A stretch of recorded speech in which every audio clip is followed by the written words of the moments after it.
Hello, welcome to another Becoming a Modern Man. We are playing Ghostway once again, and this time we're playing against Affinity, so let's see how that goes.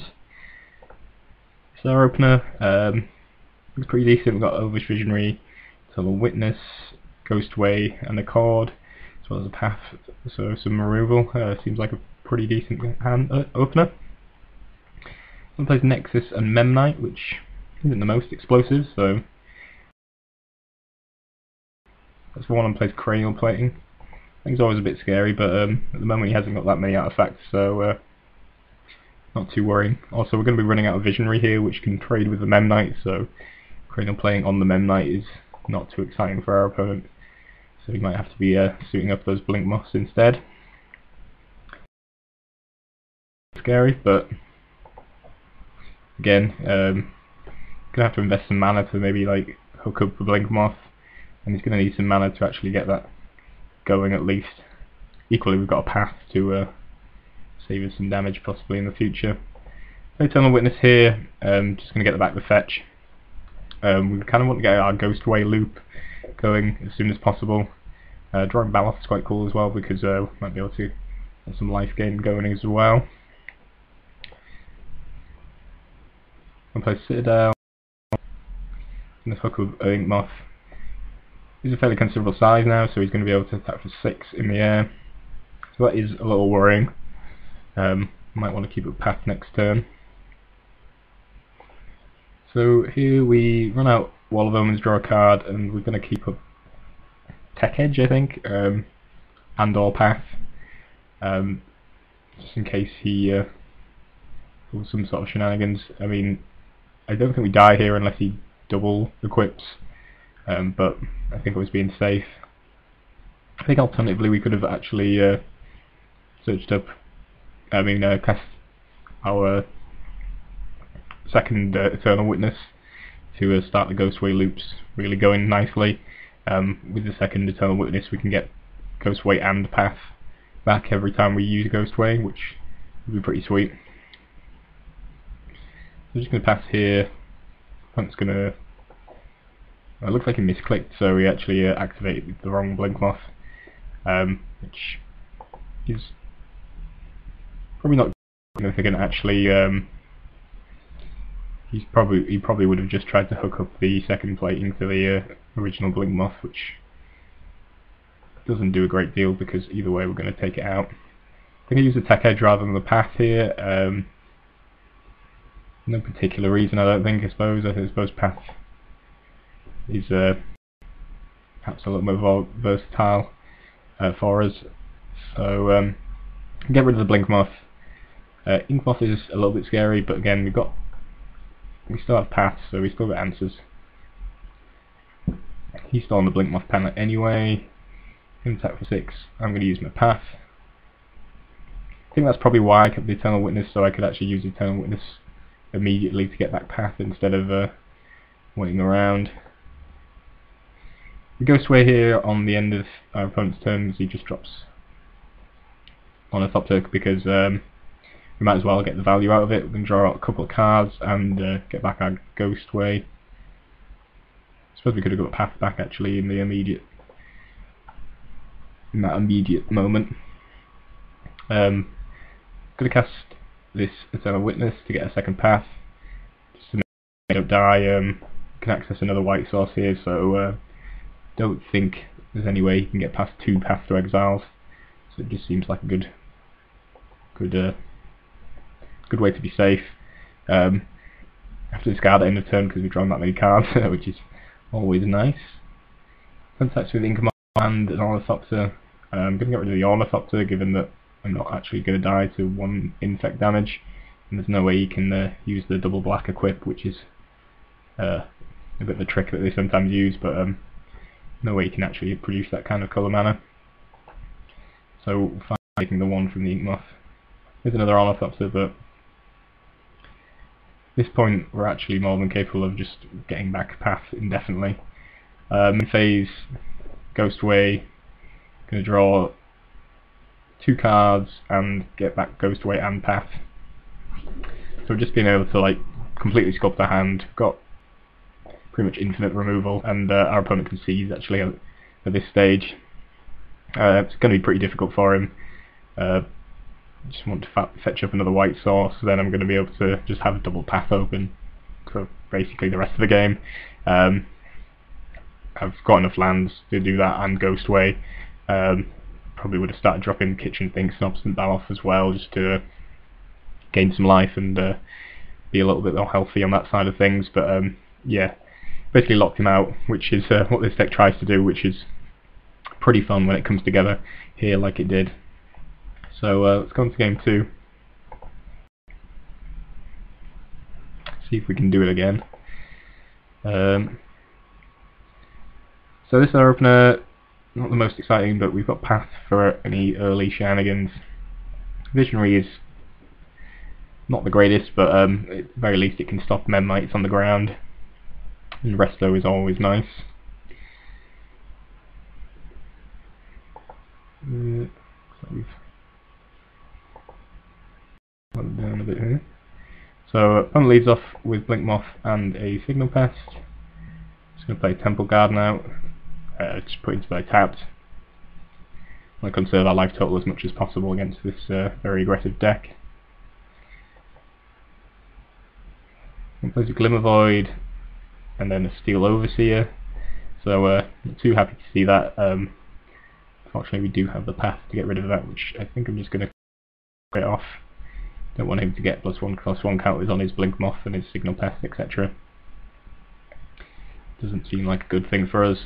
So he plays Springleaf Drum, Signal Pest, and a Ravager.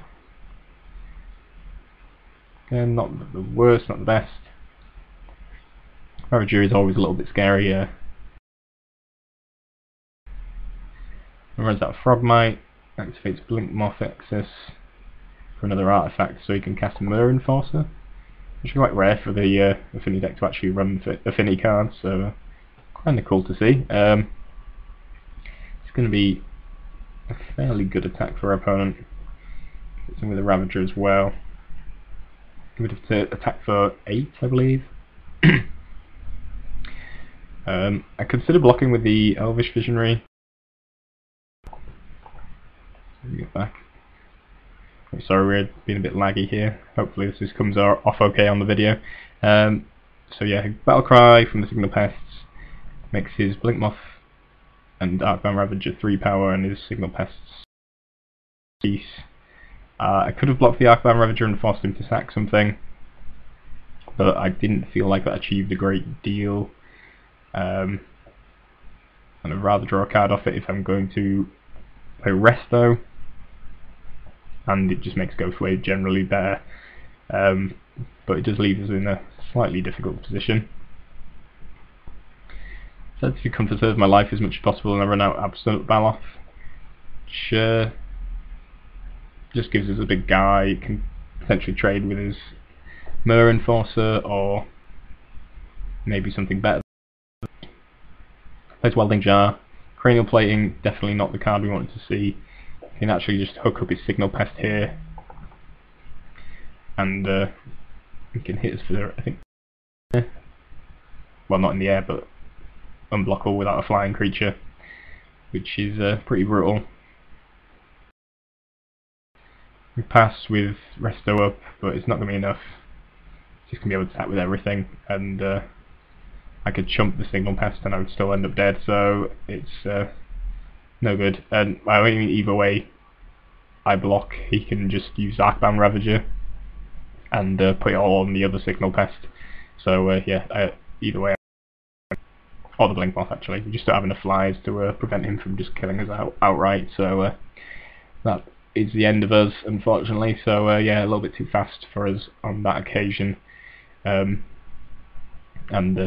always just Cranial Plating, which is always a bit of a menace.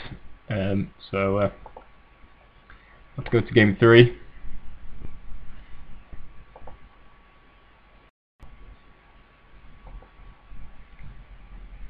Yeah. Sorry, just missed those mulligan decisions, but yeah, it looks like we mulled to 5 in the end, which is not the greatest for us. So this is our original opener,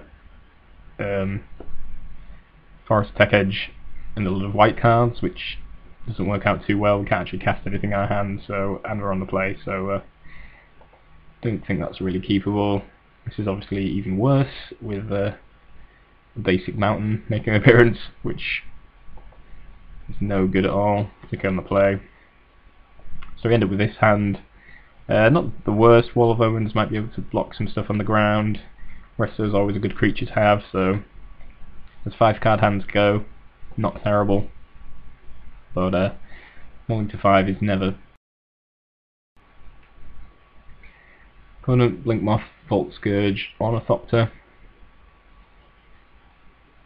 It's not the scariest start in the world, so got that to be thankful for. Wall of Omens draws us into a path as well, which is nice. Gonna be able to kill off this Steel Overseer that we don't like the look of. Eternal Witness hopefully buys that back next turn. Well, if that's what we decide to do. Fortunately, our opponent goes a little bit crazy with cards. He just kind of goes off really, and he has the Ink Moth to hook up with a Cranial Plating.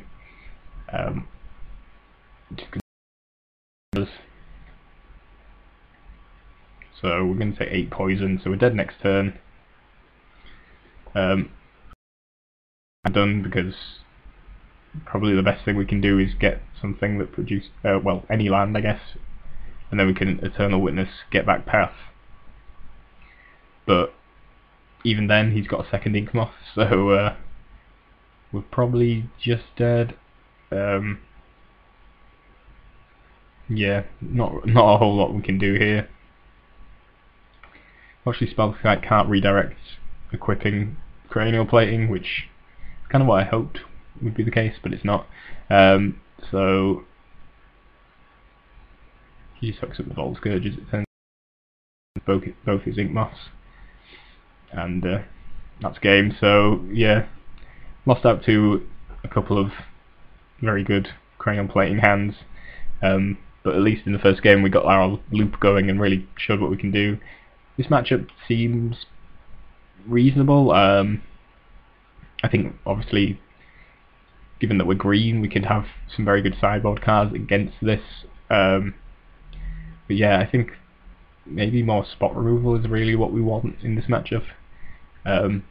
Obviously, crushing them with like Creeping Corrosion, etc., or like Ancient Grudge would be alright, but well, would be good. But I think in general it's maybe spot removal that would be the most useful thing, or maybe just some sort of answer to his 1 toughness guys. I don't know. Unfortunately there isn't an Orzhov Pontiff in our colours. Maybe we could just run it anyway with Cord, I don't really know. But yeah, not the worst matchup in the world, but it's just very aggressive and can be a bit difficult with only path to sort of lean on in that regard.